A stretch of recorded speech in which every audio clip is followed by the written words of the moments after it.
Colonel TP त्यागी, मैं आपके हाँ, पास सबसे पहले समझ गया। आऊंगी। अब ट्रंप ने जो है ये नई जो साइन की है डील, अब ऐसे में देखिए ट्रंप के इस नई रक्षा नीति से भारत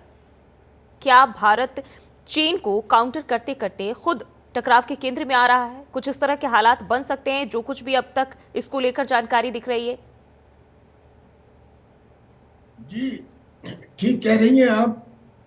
दरअसल में ट्रंप ने साइन किए हैं नेशनल डिफेंस ऑथराइजेशन एक्ट 2026 पर।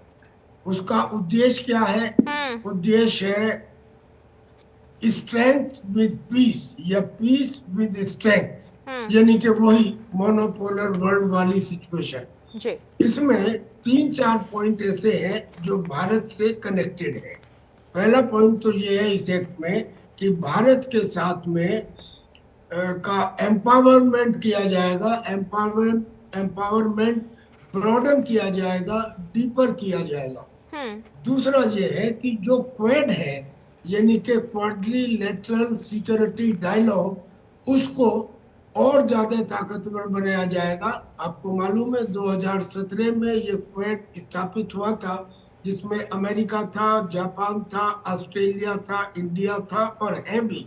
तो इसके अंदर मिलिट्री ड्रिल्स भी शामिल की गई हैं।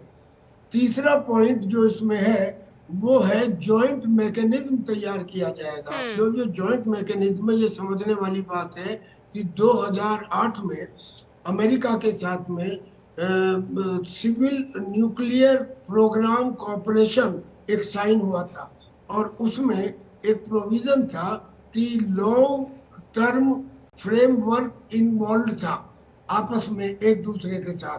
लेकिन उसमें रिकरिंग पोस्टिंग करने का या रिकरिंग रिपोर्ट देने का प्रोविजन नहीं था। वो प्रोविजन अब किया गया है और कहा गया है कि पहले 6 महीने के अंदर इसकी बाकायदा रिपोर्ट मिलेगी। और चौथी बात जो है वो ये है कि जो हिंदुस्तान की न्यूक्लियर लायबिलिटी रूल्स हैं, उनको इंटरनेशनल नॉर्म्स के साथ जोड़ा जाएगा। मान लीजिए अगर ये चारों चीजें होती हैं तो इससे हिंदुस्तान को एक एडवांस मिलिट्री टेक्नोलॉजी मिल सकती है।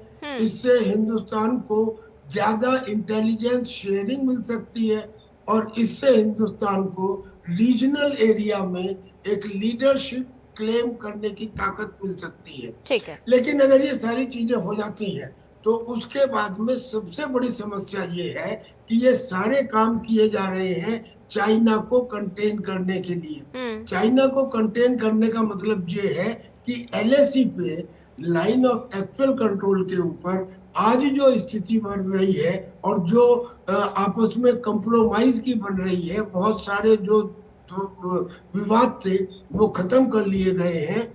वो विवाद फिर दोबारा से शुरू हो सकते हैं, चाइना के साथ में फिर तनातनी प्रारंभ हो सकती है। और अगर हम ऐसा करते हैं तो सबसे बड़ा जो हम हिंदुस्तान को एक उसका ऑप्शन है जो बंद हो जाएगा, वो ऑप्शन है ब्रिक्स और एससीओ।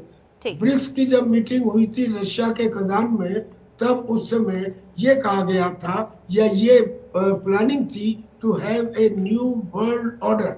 वो न्यू वर्ल्ड ऑर्डर में ये सोचा गया कि बगैर इतनी बड़ी डेमोक्रेसी हिंदुस्तान के तो न्यू वर्ल्ड ऑर्डर हो ही नहीं सकता।